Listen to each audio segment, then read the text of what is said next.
The school bus rattled through the neighborhood just like every morning. A child near the back always chose the window seat. Every day, they looked at the same house. Behind a second-floor window, another child would stand, unmoving. Their eyes never met, but something passed between them. It became a ritual, silent and strange. The watching child never missed a day. Until one morning, the window was empty. The absence hit harder than expected. The house passed by, unchanged.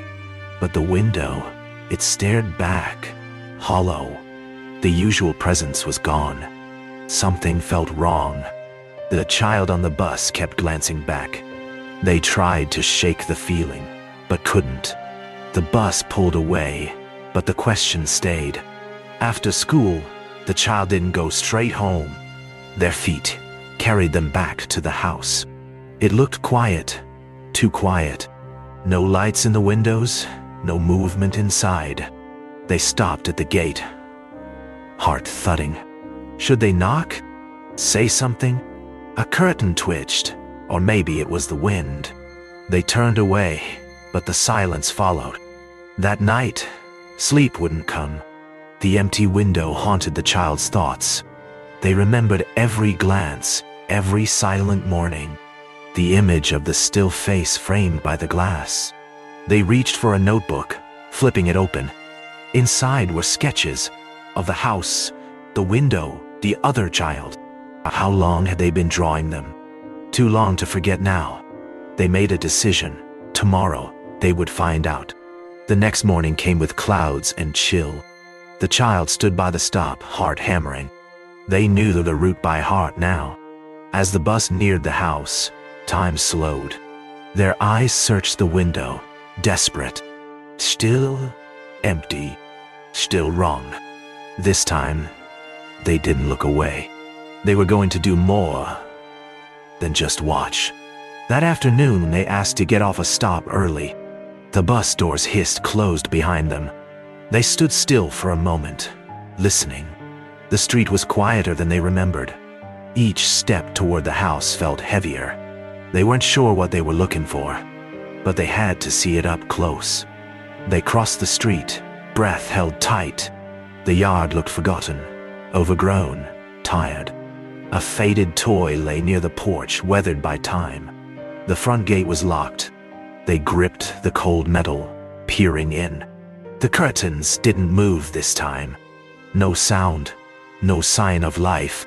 They waited, hoping, dreading. Still nothing. That night, they went to the library. Something inside refused to let go. They searched the house address online. Old news clippings, property records, names. Then they found it. A short article, buried deep. A mention of a child. Same house, same window. Missing. Almost a year ago. Their heart stopped. How could that be? The drawings now felt eerie, prophetic. They laid out the printouts beside them. The photo in the article, it was them. The same still gaze from the window. How could they have seen them every day? Were they seeing a ghost? A memory? A mistake? One truth remained. Something had happened there. The next morning, they couldn't stay quiet.